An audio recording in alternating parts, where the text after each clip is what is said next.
नमस्कार विद्यार्थियों। आज का हमारा इतिहास का ऑनलाइन वीडियो बीए पाठ द्वितीय वर्ष इतिहास का द्वितीय प्रश्न पत्र राजस्थान का इतिहास से संबंधित है, जिसमें हम राजस्थान में दुर्ग स्थापत्य की विशेषताएं और चित्तौड़गढ़ दुर्ग के स्थापत्य के बारे में संक्षिप्त में अध्ययन करेंगे, जानकारी प्राप्त करेंगे।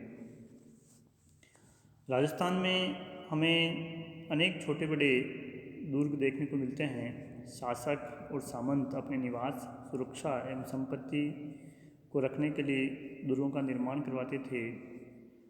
कुंभा के प्रसिद्ध शिल्पी मंडन ने दुर्गों को राज्य का अनिवार्य अंग बताया है। सदाशिवकृत राजविनोद में लिखा गया है कि दुर्गों में रहना और अधिक संख्या में दुर्गों पर अधिकार करना शासकों और सामंतों के लिए प्रतिष्ठा की बात मानी जाती थी। कौटिल्य ने भी राजा को शत्रुओं की सुरक्षा के लिए राज्य की सीमाओं पर दुर्गों का निर्माण करवाना आवश्यक बतलाया है। शुक्र नीति में राज्य के 7 अंगों में दुर्ग को भी एक माना गया है। प्राचीन भारतीय धार्मिक एवं नीति साहित्य में दुर्ग निर्माण का उल्लेख हमें मिलता है। भौगोलिक स्थिति एवं उद्देश्यों के अनुसार दुर्गों का वर्गीकरण भी कई नीतिकारों ने अलग अलग किया है।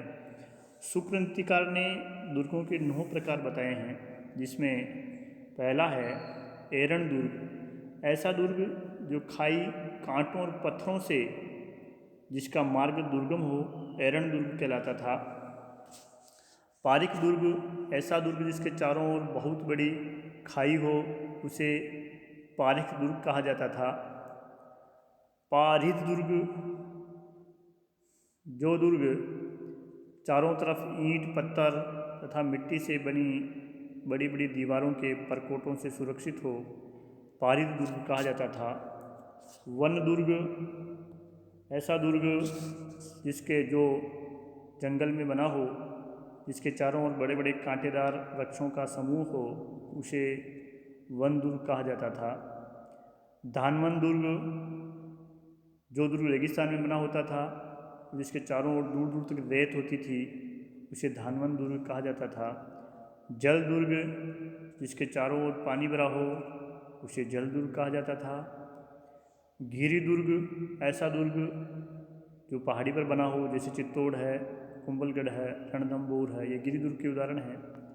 जिसमें जल संचय की व्यवस्था हो, उसे गिरि दुर्ग कहा जाता था। सैन्य दुर्ग, व्यूह रचना में चतुर सैनिक जहाँ रहते थे, जो उसे अभेद्य बनाते थे, ऐसे दुर्ग को सैन्य दुर्ग कहा जाता था। सहाय दुर्ग, जिस दुर्ग में सूरवीर और सदा साथ देने वाले सगे संबंधी रहते थे, उसे सहाय दुर्ग की संज्ञा शुक्र नीति में दी गई है। राजस्थान में दुर्ग स्थापत्य में हमें एक चीज़ देखने को मिलती है कि दुर्ग स्थापत्य में सुंदरता और सुविधा की जगह सुदृढ़ता, सुरक्षा और मजबूती को तरजीह दी गई है। राजस्थान में हमें दुर्ग स्थापत्य का जो विकास मिलता है, वो कालीबंगा के उत्खनन से हमें पहली बार दुर्गों के उत्खनन के हमें अवशेष प्राप्त होते हैं। राजस्थान के जो दुर्ग है वो मजबूत प्राचीरों से घिरे हुए हैं। उनके चारों ओर विशाल परकोटा या दीवार बनी हुई है। परकोटे के अंदर खेती एवं सिंचाई के लिए पर्याप्त जगह भी रखी गई है।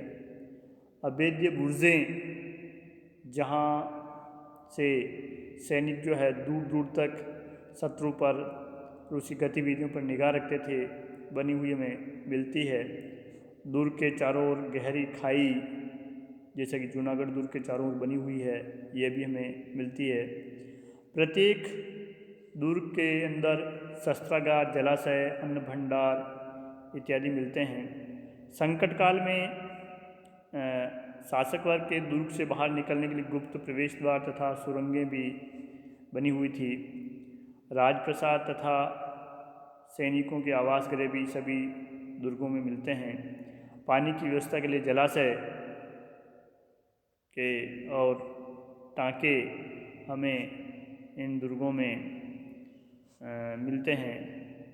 और कई दुर्ग ऊंची ऊंची पहाड़ियों पर निर्मित है, जैसे चित्तौड़गढ़, कुंभलगढ़ और रणथंभौर का जो दुर्ग है ये अरावली पर्वतमाला के शिखरों पर बने हुए हैं। आमेर का दुर्ग है, जयगढ़ का दुर्ग है, सारे गिरी दुर्ग के उदाहरण हैं जो कि ऊंची चौड़ी पहाड़ियों पर बने हुए हैं।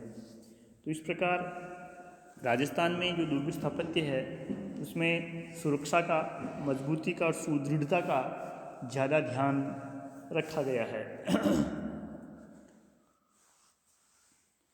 चित्तौड़गढ़ दुर्ग की हम बात करें तो चित्तौड़गढ़ दुर्ग एक गिरी दुर्ग है जो कि अजमेर खंडवा रेल मार्ग पर चित्तौड़गढ़ जंक्शन से 3-4 किलोमीटर दूर गंभीरी व बेड़च नदियों के संगम स्थल के निकट अरावली पर्वतमाला के एक विशाल शिखर पर बना हुआ है। इस दुर्ग के जो निर्माता है श्यामलदास के वीर इतिहास ग्रंथ वीर विनोद के अनुसार मौर्य राजा चित्रांग था, जिसके नाम पर इसे चित्रकूट कहा गया।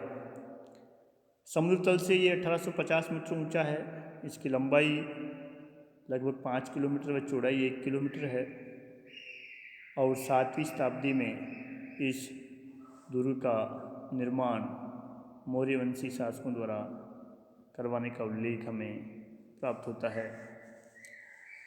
इतिहास प्रसिद्ध है चित्तौड़ का दुर्ग। इसके बारे में कहा जाता है गढ़ तो चित्तौड़, बाकी सब गढ़ैया, यानी सबसे प्रसिद्ध, मजबूत और वीरता के लिए यहाँ जो 3 प्रसिद्ध साके हुए, पद्मिनी का जब जौहर हुआ 1303 ईस्वी में, रानी करमवती का जौहर 1534 ईस्वी में और 1568 ईस्वी में जयमल और पत्ता की पत्नियों का जौहर इस चित्तौड़ दुर्ग की आन बान शान को बढ़ाता है।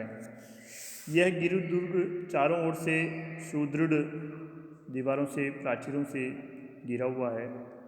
इसकी सुरक्षा के लिए मुख्य मार्ग और 7 प्रवेश द्वार बने हुए हैं। मुख्य मार्ग पश्चिम की ओर है, जिसमें पहला जो द्वार है वो पाडनपोल कहलाता है। इसके पार्श्व में प्रतापगढ़ के रावत बाघ सिंह का स्मारक है, जो 1534 ईस्वी में बहादुर शाह की सेना से लड़ते हुए वीरगति को प्राप्त हुए थे। दुर्ग का दूसरा प्रवेश द्वार भैरव पोल कहलाता है और तीसरे द्वार का नाम हनुमान पोल है। इन दोनों द्वारों के मध्य जयमल और कल्ला राठौड़ की छत्रियाँ बनी हुई है। इसके बाद गणेश पोल, लक्ष्मण पोल और जोड़न पोल दुर्ग के प्रवेश द्वार है। इन सभी द्वारों को सुदृढ़ दीवारों से आपस में जोड़ दिया गया है। बिना इन द्वारों को तोड़े शत्रु दुर्ग पर अधिकार नहीं कर सकता था। दुर्ग का जो अंतिम द्वार है वो रामपोल है, जिसके पास पत्ता सिसोदिया का स्मारक है, जो 1568 ईस्वी में मुगल सेना से लड़ता हुआ वीरगति को प्राप्त हुआ था। पूर्व की ओर सूरजपोल चित्तौड़ दुर्ग का प्राचीन प्रवेश द्वार है। उत्तर और दक्षिण दिशा में छोटे प्रवेश द्वार या खिड़कियां बनी हुई है, जिनमें उत्तर दिशा की खिड़की लाखोटा की बारी कहलाती है। चित्तौड़गढ़ दुर्ग में खेती के लिए काफ़ी जगह हैं जहां आज भी खेती होती है। वर्तमान में भी ये दुर्ग आवासीय है, यहाँ लोग निवास करते हैं। यहाँ पर अनेक प्राचीन स्मारक में दिखाई देते हैं, जिसमें राणा कुंभा द्वारा मालवा के सुल्तान महमूद खलजी को परास्त करने की स्मृति में बनाया गया 9 मंजिला कीर्ति स्तंभ है। जैन जीजाशा द्वारा बनाया गया विजय स्तंभ है। अनेक मंदिर हमें दिखते हैं यहाँ, जैसे अद्भुत जी का मंदिर, लक्ष्मी जी का मंदिर, नीलकंठ अन्नपूर्णा के मंदिर, कुकड़ेश्वर का मंदिर, त्रिभुवन नारायण का मंदिर। ये सारे मंदिर 13वीं शताब्दी की स्थापत्य कला और जनजीवन की एक सुंदर झांकी प्रस्तुत करते हैं। अनेक जैन मंदिर भी हमें यहाँ दिखाई देते हैं। कुंभ श्याम का मंदिर है जहाँ मीरा कीर्तन करती थी और जिसका जीर्णोद्धार राणा कुंभा ने करवाया था। चित्तौड़ का जो दुर्ग है वो सभी दुर्गों में सिरमौर माना जाता है। इस दुर्ग की संरचना पर प्राचीन भारतीय वास्तुशास्त्र के आदर्शों का प्रभाव है। यह गिरी दुर्ग का एक सुंदर उदाहरण है। गोरा बादल, जयमल, पत्ता व कल्ला की वीरता के साथ ही रानी पद्मिनी व कर्मवती जैसी हजारों वीरांगना और जौहर की बलिदान गाथाओं को ये अपने में समेटे हुए है और स्थापत्य कला की दृष्टि से भी ये अपना महत्वपूर्ण स्थान रखता है। जय हिंद।